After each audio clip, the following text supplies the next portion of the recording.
Welcome to the Evening Gamer. I'm Taylor. And I'm Guy. Welcome, everybody. Hell of a week for gaming. Yeah, there's been a lot of announcements, a lot of trailers dropping. Borderlands came out. You know, there's tons of gaming news. Didn't come out, or it on kind of did. The Xbox, yes, on the PS5. I feel like it's, just driving straight into that. It's been an interesting thing of like, I feel like they're kind of semi-covering it up and stuff. Like, I don't know. Well, it depends what they're trying to cover up. Like, it's easy to just kind of throw it at the sister console and be like, oh, it's a processing problem. But, Yeah. I mean, what else could they be trying to cover up? I've read from a solid source that it's not like a PlayStation partnership thing because it's a huge Steam game. Yeah.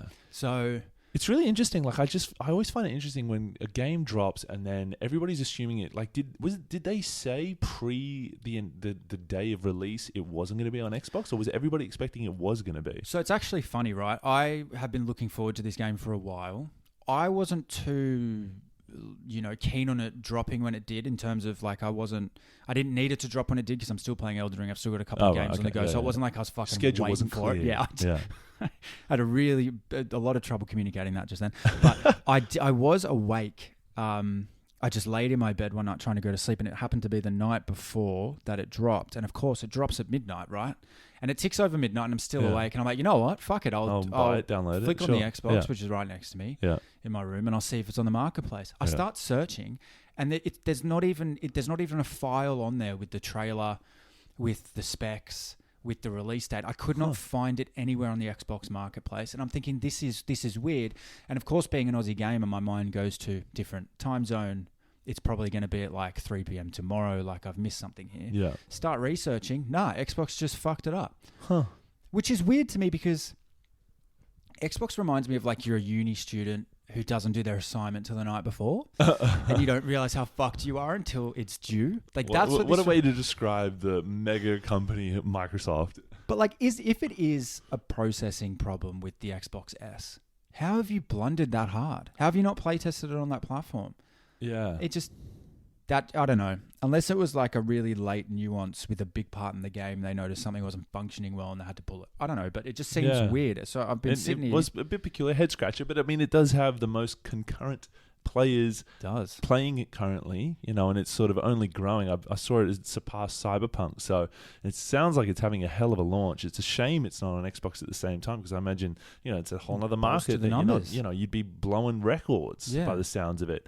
But have you heard of this gaming advising company that is like all about inclusivity? Like, it's this gaming company that advises for gaming developers to make it more palatable for more people or something. And I haven't heard of this particular advisor, but I've been seeing a lot of flack around this. Yeah, I keep seeing on Reddit a lot. Like, I haven't read into it too much, but I think some of the memes I saw was because this game didn't partner with them, they're trying to review bomb it or something like that. I don't know.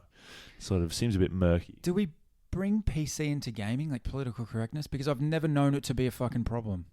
Well, I would say, I think it seems to be not quite a problem, but certainly a polarizing thing that does occur. There's plenty of, the ones you keep seeing on Reddit all the time. And I don't know if I'm on the wrong fucking Reddit pages, but, it seems to be a lot of like criticisms, particularly on like, the westernized viewpoints of women and men and sort of the archetypes kind of thing. I don't know. Like, for me, it's a good story is a good story. Like, and I'm not playing these games to get a hard on just on the fucking women or something. Like, I read a review about Payday 3. Remember that one that everyone was excited for, and it just flopped. Yeah. I think it was Payday 3. I think it was. Someone tore it to shreds being like, this is too inclusive. It's ridiculous. You're ramming it down my throat. Oh, right, yeah. Like, everyone was like part of the LGBTQ, which is absolutely fine. But like, they were like, every character is part of that. Like, it doesn't need to be like that. Yeah. I don't know. I read something on that and I was like, it's weird that it's making such a, kind of like these companies just running a train through gaming. I guess eventually, I would argue that, politics have been, sort of ever present in gaming, and some of the ways in which it displays society. You think about any number of games, and even Borderlands. In one of the ratings and reviews I saw of the movie, it was like they totally ignored a core element of those early games, which is all around mega corporations and how they commodify human beings and things like that. And it's like, that's so interesting to sort of place as a storyline into a game and do it tongue in cheek. And you think about like Rapture and BioShock, there's so many societies they create that, it paints a really interesting picture on what would happen to humanity if society did X, Y, and Z. And that's the premise for the game. It's world building 101 is obviously one of our pillars. Yeah. But speaking of the Borderlands movie, I did want to touch on that briefly.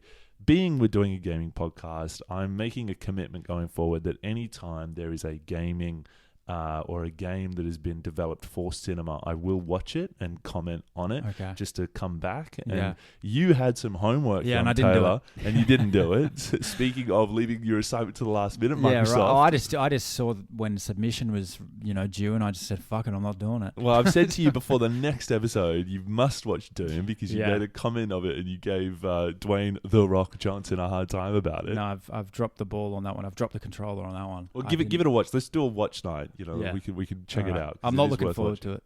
No, and neither am I rewatching it. It's a waste of an hour and a half of my life, but we'll do it just for the pod, just for you. Shit. Anyway, that was a tangent, but Wukong didn't come out on Xbox. Yes, so that was the commencement of that. Fucking cool. Switching to write-ins, reviews, things our listeners engaging with us. We both got one that we'd like to raise, and I'll do the first one. I was going to say I'll go first because it's kind of quick.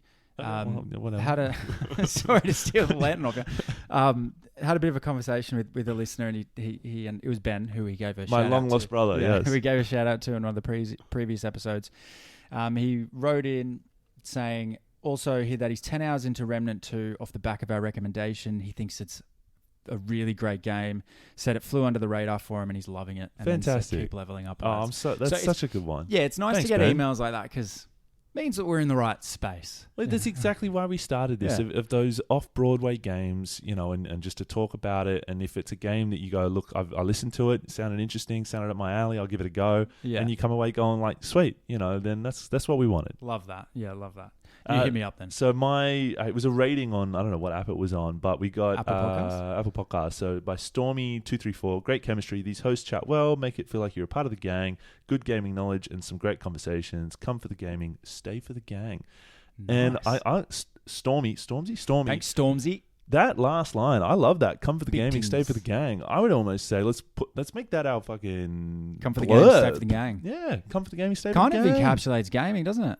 I think it is gaming 101. You all play the same game, but you stay because you're all playing the same game. Well, yeah, and I mean, stay for the gang, and as we continue to do Party Up episodes, you're going to meet more and more of our rogues gallery of friends as we bring them on to do our chat. Our next episode, not jumping the gun, we're going to bring on Ali, who's going to talk Pokemon with us. My dearest sister. Your dearest sister, yes, which should be fairly entertaining. She's been putting some time into Pokemon, and we obviously have played it, so we can comment on it. I like the Rant sub-series because it allows us to focus on a franchise rather than a particular game. Like, can you imagine if we had to go through every single Pokemon game? Oh yeah, but now in a Party Up, not a rant. Yeah, I was going to say, I love the rant. We're just talking about Party Up. In the Party Up sub-series, it allows us to actually talk about a franchise as a whole, highlights throughout the many years and the decades, awards it's won, how it's going, how it's developed, things like this, which I think is actually... But I think one of our better ideas. Yeah, and I like the Party Up just purely because it brings in a new individual to the mix, you know, and sort of a new perspective in the games they've been playing. I certainly have a few people I'd like to bring into the fold, who I think will add some entertainment. And it's nice that, we've talked about this and we've finally started putting that in place, buying another mic so we've got the capabilities. Yeah. Obviously the one we brought in with your brother was a fairly good one, about Zelda. It was fun. Should we give updates as to why we haven't done video yet? You briefly mentioned this to me in passing, and I think it might be an alright idea. Yeah, because I think it's important if you're doing something like this to be held accountable to certainly when we're live and people are listening to this over a period of time. And we keep saying video. We keep saying we're going to do video that we didn't end up doing it. So where do you want to commence in this explanation, Taylor? I think that in terms of life events, this year has been interesting for myself and Guy. Very interesting. I had a 10-year relationship end and you... had a marriage end. It's funny to laugh about that. It is funny to laugh about it because it's not something you typically laugh about, but that just means that changing living situations, life gets in the way. That's why the schedule hasn't been every Tuesday. There's been things happening and but the good thing is that gaming has still been a constant for me. Yeah. And like had I not had like Elden Ring DLC and a few other games that I could throw myself into, those situations would have been rather different. Yeah, I mean, gaming is just one of those things that to switch your brain off and spend some time in a different place, in a different world, just thinking about something else is fantastic. We started this pod, I think, pretty much the same weekend as mine went down. And, I certainly found it therapeutic turning up and having a good old That's yarn actually with you. A great story because I remember I think I helped you move a little bit, took off the day from work to join you. So did you. We ended up down at the beach and then we were just lying on the beach in the sun and you just went, do you want to record the first episode today? No gear, no like anything really ready to go. Yeah, that's and we were just like, fuck it, yeah, let's do it. And I'm just such a person. I hate just chatting and you never do something about it. No, I'm big on that as well. We're all guilty of it, where you procrastinate and you have these dreams, and then if you're never actually proactively doing anything about it, it keeps you up at night. Yeah, no, it does. It does. I've always said that if you voice something to the universe, at least do your best to fucking follow up on it. Yeah. If you're going to speak the words. Yeah. I mean, before our listeners think that we're, bastards, I have no qualms with my ex. There was nothing I did wrong. Oh, it no, was just no. irreconcilable differences, I think is how you define it, I guess. Yeah, this isn't the love hour, but, things happen and let's just change the pod up. forever love some dedications, baby. Today is a review. It is a review. Which we haven't mentioned yet. So we're doing a review. There was a little bit more chit-chat I wanted to fill the void before we dive into this. Okay. And we also wanted to mention that we're going to do away temporarily for the questions from a hat. We're going to shift it a bit more to if you listen and you have questions, and it can be about anything. It doesn't have to be like a creative question that creates this string of discussion. It can just be a straight up question about anything. Yeah. We'll save listener questions for question from Adam. Yeah. Well, unless the question's about why my marriage ended. I'd prefer, we won't air out any laundry. So the other things I want to talk about. So a couple of trailers dropped. I think the last couple of weeks has been pretty heavy on the trailer drop. If anybody's seen or, Death Sprint 66, I think I sent you a clip on this. And it's sort of a Mario Kart, much more realistic, much more violent looking game. Yeah. It looks super interesting. It harkens back to the sort of Tron sort of vibes of yesteryear. Was Tron the blue and the green guy? It was sort of mainly the blue guy, I think, and and Daft Punk was in the movie. It was actually a really good movie. I've never seen it. Have you never seen Tron? I've never seen Tron. Well, I think we didn't even mention it in the gaming thing. I think it originated from a game, but it's very meta game. They fall into the gaming world in it as they play in this arcade. Phenomenal movie. You got to see it. Okay. I saw the original back in the day, and that one's very pixelated sort of thing. But the more recent one's really good. I think they're going to redo it again. It is a really cinematic I'm not surprised because as we discussed, they're running out of fucking ideas. So and as we discussed, we are going into, and I saw the creator of what is that gaming thing? Fallout. The director of Fallout, who's Christopher Nolan's brother, I think it is. Yeah, did the Fallout TV show. He said the same thing as what we said recently. I'm sure he's not a listener to the pod. That we're heading into what is going to be a cinematic gaming period. Yeah, they're going to really mind tap the gaming universe. Yeah. Another one I saw a trailer for, Dune Awakening, I think is getting a lot of sort of interest into it on the back of the movies. Yep. So this is a game set in the Dune universe. You're on arcade. That spice. It's spice mining, but it's a lot of sort of building and RPGing, and it's sort of looks really good. I was quite impressed by it. I'll give that a whack. And of course, Warhammer 40k coming out on the 9th of September. Yes. It seems to be a lot of people talking about it as the game of the year kind of vibes to it. Yeah. I really hope it hits the landing. It's not a sort of a bit of a we promised the world and we didn't deliver situation. Do you think dropping that game the same year that not Hellriders, was it Hellriders? Hellriders. I don't think Hellriders. Helldivers. Helldivers. Helldivers. Right, yeah. I didn't play it. I don't know. I don't have a PS. Do you think dropping Warhammer 40k in the same year that Helldivers came out is a blunder? No, totally. Because they seem so aligned. Nah. Totally different. You know, Helldivers is sort of a whole different kind of market thing. You know, I think Warhammer 40k, I'm sure there's going to be plenty of people who play Helldivers who then jump onto Warhammer, but it's really different vibes. Yeah. I see where you bring in the parallels because it is that sort of a lot of people running at you, hectic, sort of global bombardments, but it's a different flavor. Yeah, fair. Did I also see, am I correct in thinking that I saw a God of War trailer this week? No. What you saw, good memory, was a trailer I sent you, which is God's Death and Robots. Do you remember that? Love, Death and Robots? Love, Death and Robots. The anthology? Fuck, that was good. If anybody hasn't seen that on Netflix, watch it immediately. Love, Death and Robots. 2 seasons I think they've done. I think there's Each 3 episode, now. is it 3?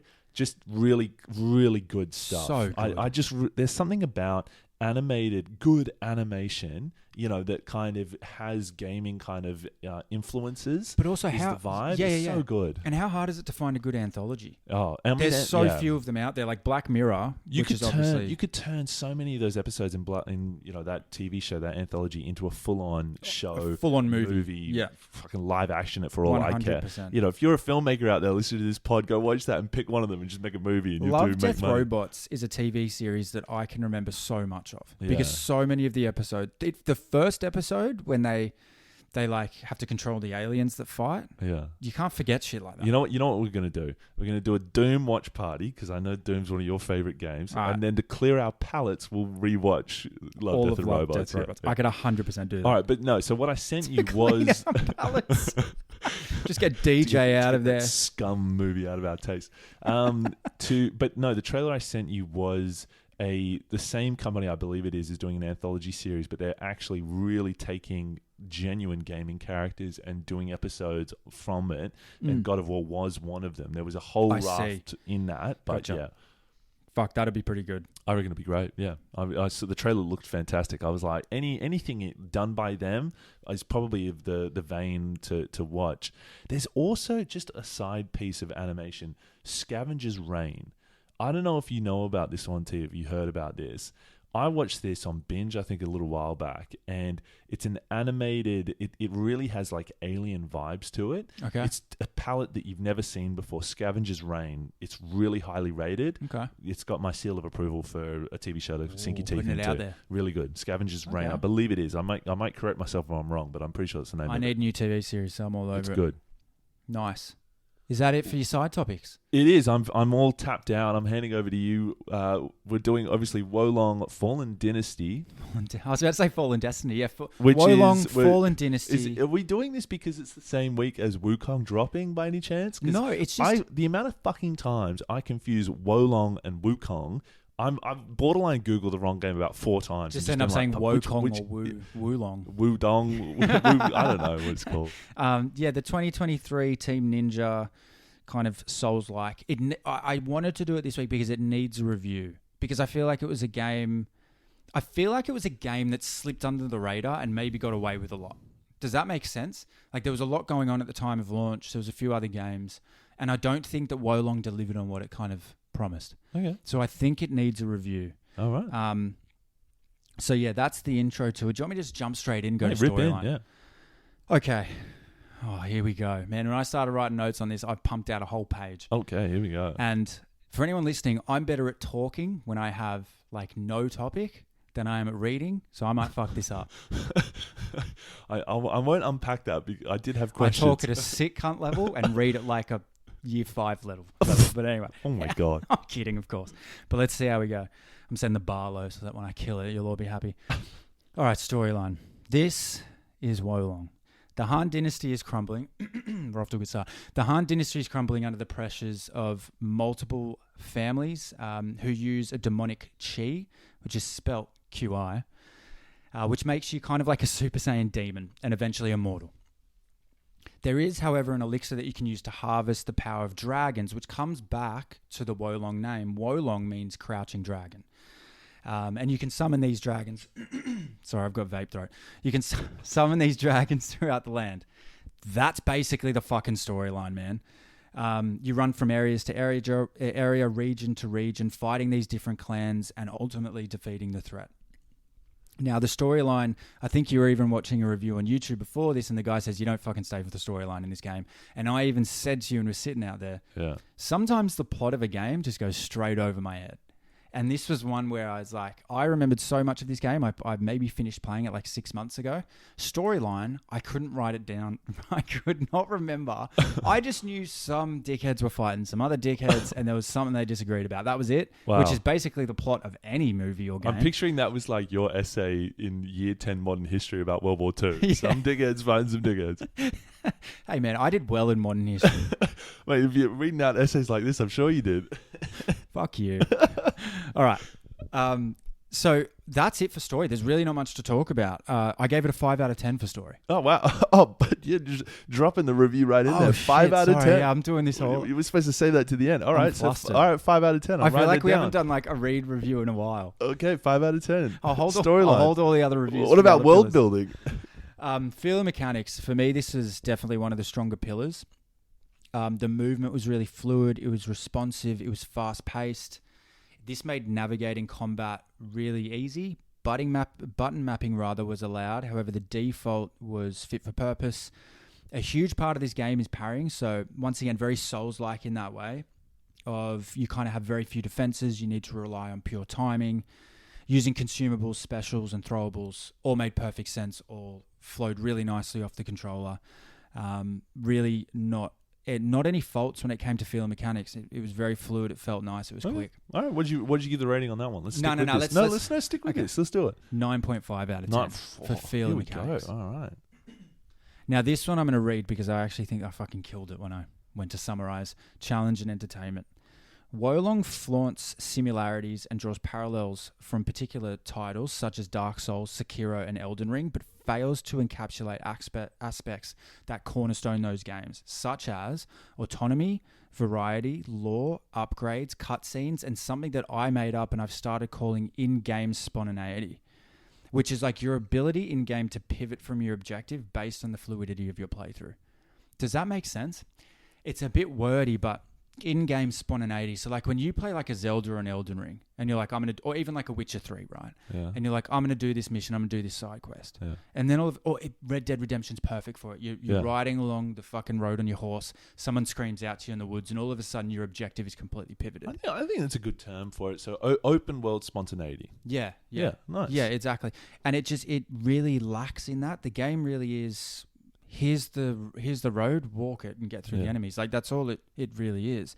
And what I went on to say is that this is really common in roguelikes, this kind of area from area, defeat the area boss, move on to the next one, rather linear. But it's still something that Bethesda, From Software, and Ubisoft do really, really well. Overall, in Wolong, this leads to a very repetitive and rather mundane experience. And I was reading Reddit on kind of this game, this would have been many months ago, and this one review and this one comment that someone on a Redditor made was that Wolong is a mid-game, which I absolutely 100% agree with. And I think it comes back to the challenge and entertainment of it. It's giving mid. It's giving huge mid. It's kind of like that game that you're just like, oh, I'll play it. It's a filler. I'll do it. Yeah. I'm 80% done. I might as well try and finish it. Which I 100% have agreed with in terms of that Redditor's comment. Okay. In terms of challenge, there was one boss that really challenged me called Lubu. You come up against him pretty early, you're rather weak, you have few allies and summons to help you out. The battle was easily 20 minutes for me with over 10 potion heals and definitely 100 plus successful parries. Apart from that, your skill, understanding, and attributes increase throughout the game, and it really becomes a stampede after this boss. For me, it became rather easy. Even the final boss only took me one go. And so the rating on challenge and entertainment? Hang on. Oh, sorry. I think it speaks to the overall quality of the game. Like, it was really close, but kind of no cigar. It continuously struggles to find balance between fun and engaging. I gave it 6 out of 10. 6 out of 10. All right, okay. Were you expecting lower there? No, I was still hung up on the name of that boss. Lubu. Yeah, I know. Lubu. Character development and build. Your character does develop over time, gaining status with allied clans, masters, and shoguns. Each region you complete, you receive a new heirloom, which allows you to access the powers of a new particular dragon. These dragons are fun to use, can be changed at any checkpoint based on the needs of the area. Multiple times my dragon saved me from certain death if used appropriately, so it was kind of integrated into the game really well. Build is nothing groundbreaking, however. You have attributes that can be increased based on experience, currency, and equipment you find throughout the world. However, it becomes overwhelming. So this is really close to what happened in Dragon's Dogma. Often you continuously pick up duplicates which need to be scrapped or sold. You can change the appearance of pieces of armor while remaining the armor status, though, which is something that Elden Ring have never done. You know, when you play a game and you get a good piece of armor and you're like, this is my strongest piece of armor. Yeah. You don't like the way it looks. Yeah. And so then you can you just click Y and you keep that appearance look, and you can change the armor. So yeah, that was character development build. Really not much character development. It was more heavy on the build side with the attributes and the armor and the upgrades there. So I gave that a 6.5. 6.5. Loot and extras. All right. Very little in this category. Oh. There's no real side missions or quests, which take you away from the linear path. The rewards for finding each area's checkpoints is really only player experience. There's these little things called demonic pandas that you find throughout each level, which you can trade equipment with, but really they only give you the same duplicate weapons that you already had. The most exciting things to find are pieces of leather and steel to upgrade your weapons and armor, or cicadas, which you seem to endlessly feed to one of the townsfolk for very little reward. Honestly, I was never playing this game for the loot, and I was never going to play it long enough for it to come into play. The cutscenes, whilst nowhere near Elden Ring standards, did form kind of like an almost mini anime, if you will, which was somewhat entertaining. I gave I gave loot and extras a 4.5. 4.5. So all in all, the only thing I can really say about Wolong is that it was a game. Oh my god! It was a game. Like when I look back at this review, Feel Mechanics holds it high above its head. Like Feel Mechanics gets a 9.5 because you can't fault it. Like it does flow nicely. It's easy to play. It's never frustrating. Dodging is easy. Parrying is easy to get the hang of. But that's really the only pillar that really pushes up this rating. It comes in at a 6.3. 6.3 overall. That's surely not the lowest on our list. Nah, it's nowhere near the lowest. It's got to be on the bottom end of the scale, though. The lowest on our list is Senua's Saga at 3.5. Whoa. This comes in just below Need for Speed and just above Senua's Sacrifice at a 6.24. I mean, that's okay. You know, that's where it lands. Fair enough. I mean, it does have that sort of anime Dragon's Dogma cutscene look to it. Yeah. I mean, I haven't played it, so I can't comment too much on it. I mean, Feel Mechanics being good. I feel like if any of the pillars you wanted to be good, the Feel Mechanics is probably up there as the ones that you really want to hit. Yeah, that is true. You can look over a shitty storyline. You can kind of look over, is it super easy, but it plays well. It's fun to play. You know, and that really drops into the Feel Mechanics category. It's actually a great point because if it was clunky, there's no fucking way I would have gotten through this game. You would drop the only thing that kept me going was the fact that combat actually was pretty fun. When you parried and when you were able to do like a critical hit on someone, the movements were pretty good. Like it was pretty fun. Yeah. They were powerful. So if it wasn't for that, I wouldn't have finished it. But this is a game that just lives in Sekiro's shadow. Like Sekiro is just worlds ahead of something like Wolong. Gotcha. And they're both born from the same premise, combat-based, parry style. Sort of rather from software vibe about it. But for me, this is as far away from a Souls game you can get whilst being in the same category as a Souls game. I've sort of been seeing, not to get confused obviously with Wukong, that, you know, a lot of people are sort of saying it looks to have a bit of that From Software Elden Ring kind of vibe about it, but you know, I've yet to play it. I think it'll probably be up there on my list as the next one. Maybe I put into the mix. I have a PS5. No offense. That's all right. Why would that offend me? Well, you know. You know what I think makes a Souls game? Being alone in the game. Like in Wolong, you can constantly have allies in each area, kind of like the clan that oversees that area that you're fighting with. Right. And you can build bonds with them and things like this. Okay. Which, I mean, you know, but like some of those games, Elden Rings, you've obviously got your shadowy, you know, your tier, your mimic tier. But remember, you can only use that in certain areas. Remember, you need to wait some for areas grave. You can't. Yeah, true. Okay. So you really do kind of navigate it by yourself, and it's hard to do by yourself. I don't know. I think there's something more entertaining about being alone in a game. Like you're playing Alan Wake 2 at the moment. You'd be alone throughout that the whole time. Yeah, yeah, I am. Yeah, I mean, it's it just makes it more encapsulating. It makes it more. Yeah, there's something grossing was the word I was. I would agree with that. Yeah, like when you are alone and working your way through it, you do if you're really drawn into a game and enjoying it, it is another layer to it of satisfaction when you succeed. Fair. Yeah. Was that a shaky review? I feel like that wasn't my best work. I think it was fine. I think what it was we did it quickly. Yeah. I think it was you nailed each category. I mean, obviously because I haven't played it, I can't comment too much on any of it, to any level of detail. But we decided some time ago that we were going to divide and conquer. If we're playing the same game all the time, it means that we're not playing as many games. Very so true. We're going to have to do this. But it was fair enough. And I probably don't want to waste too much time on our listeners' time if it's a 6.3. It's a bit of a steer clear one. I wouldn't. This would not be anywhere near the top 10 games. Yeah. Even right now, if someone was like, "Hey, what's a new game that I should play right now?" It wouldn't even be in the first 10 that I'd mention over the last few years. I almost want to say to a listener, if you're entering into the gaming landscape and you're looking for games to play, I don't know if we've published our list in totality on the website or anything. Not but, quite yet. To start from the top and work your way down. Yeah, 100%. Absolutely. And at least then it'll take you 22 fucking games to get to Wolong.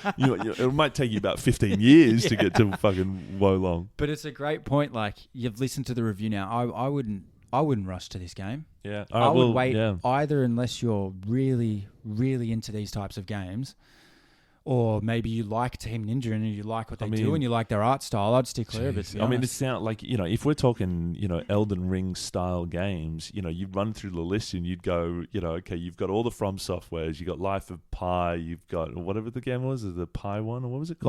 Lies of P. Yeah. I remember you made that error. Now you've incepted me with it. But there's all the other off-cut ones before you probably get to this one. By the sounds of it, this is probably the lowest of the list. Yeah. What was that one that you were playing with the lantern? You were sort of switching worlds. Lords of the Fallen. And that one was rated better than this one? Oh, way better. Okay. But that's the thing, is that like Lords of the Fallen did a lot of what the Souls genre does, and it did it well. Yeah. It did boss builds well. It did changing an environment well. Yes, it was rather linear, but there was tons of side quests, lots of NPCs, and changing, almost like, taking the story in a different trajectory, different endings, these types of things. That's what really trademarks those games, and Lords of the Fallen did it perfectly. And it was a fresh idea as well, whereas this is just like, you're a guy with a sword, there's a bunch of enemies, a couple of guys come along for the ride with you, and you finish the game, and you're like, all right, that was... It kind of reminds me of like Dynasty Warriors. Did you ever play that? No, I didn't. I don't even think I spent much time. I think I played it in a gaming cafe, like one of the early versions back in what year it was, like the late... It was a sad day. You saw all the gaming cafes closing down. Yeah, well, they've had a bit of a revival. There's still sort of some popping around. You seen those huge warehouses they have in Japan of just like 400 gamers in the same room with all the servers playing? I saw a clip the other day where a gamer... They just go there after work? He was at a gaming cafe playing, and his missus came up behind him. I saw this. And she's like messaging him, and he keeps like silencing it as he's gaming, and then finally she takes it off, and they have a spat. Very funny. Yeah. Very funny. Fuck. But yeah, like just huge warehouses of gamers. Like, I remember there used to be one gaming cafe that I used to go to. It was in Chatswood. Yeah. Sometimes after school, and that's closed down. Yeah, I think I know that one. The one I always used to go to was under Town Hall. And I remember I went in there once and I don't know if I've told this story before, but I got, they give you a computer, you get a little card and you go type your thingy. And it's crazy cheap. Yeah, it's like $3 for an hour, and you're like, and so I sat down, and my computer, I don't know, somebody stolen the fucking graphics card or something, and I couldn't play anything on there. All my mates are playing bloody Counter-Strike Source or whatever it is. Oh no! There is whispers of maybe Valve releasing another Half-Life, possibly, or fucking! I would go Half-Life. I miss that game. Oh mate, there's whispers though, and there's been whispers since Half-Life 2 of that game. Whispers become conversations. Well, I know, but conversations become projects. It's not the first time. Projects become games. I think it's been long enough. But anyway, so I'm sitting there, and finally I click in every icon on the bloody game to try and play something. Finally, one works, and it's Sid Meier's Pirates, and it's like this animated thing where you're on a boat going around the sort of, I don't know what it was back in the day. You're like a buccaneer, and you like raid This is you mentioned this in a previous episode. Oh, mate, it hooked me. I ended up playing about 7 hours of this thing, and I was like upgrading my ship and like getting more loot, and I was like, this is a fucking sick game. Oh, anyway, man. and then I think I then downloaded it about 5 years later because it was on the Xbox Game Store for like $5. The nostalgia was everything. It was terrible to replay again. I love just finding a game like that by accident. And it just shows you that gamers, we are simple creatures. We like things to be polished, but if you just give clear objective, a bit of autonomy, upgrades, and, like clear pathway almost, people will play a fucking game. Well, yeah, I mean, yeah. It's funny now. So you're just shaking your head through that. Yeah, because I was like, I would say we're not simple creatures. We've got, a review system here that's very detailed and worked through. And maybe I misspoke. Should we get our reviews down to 2 decimal points, maybe 3 decimal points? Really get specific on it. Shit. Well, there you go. Wolong, yeah. Let's not waste any more of our listeners' time and our time talking about a game that we don't recommend you play. God, I'm excited for Wukong. I hope we have more news by the next time we do an episode about that, because there's not even a potential release date for Xbox at the moment. Yeah, like they haven't even given a delayed release date for it. I mean, I'll put my hand up and say as soon as I finish Alan Wake 2, maybe that is the next game and I'll commit to it. Yeah, 100%. So I'm probably due a brand new game that's just been released, and I probably want to knock it out before Space Marine Warhammer 40k thing comes out. It's actually a really exciting H2 of this year. Yeah. In terms of gaming. Yeah, I think maybe in the next episode we do a little bit of a run sheet of some of the other games announced, when we think they're going to drop, and ones we're a bit excited for. I think that'd be a good topic. Let's do it. Sounds good. Until then, don't be an NPC. Keep leveling up. Thanks, everyone. You sound so excited.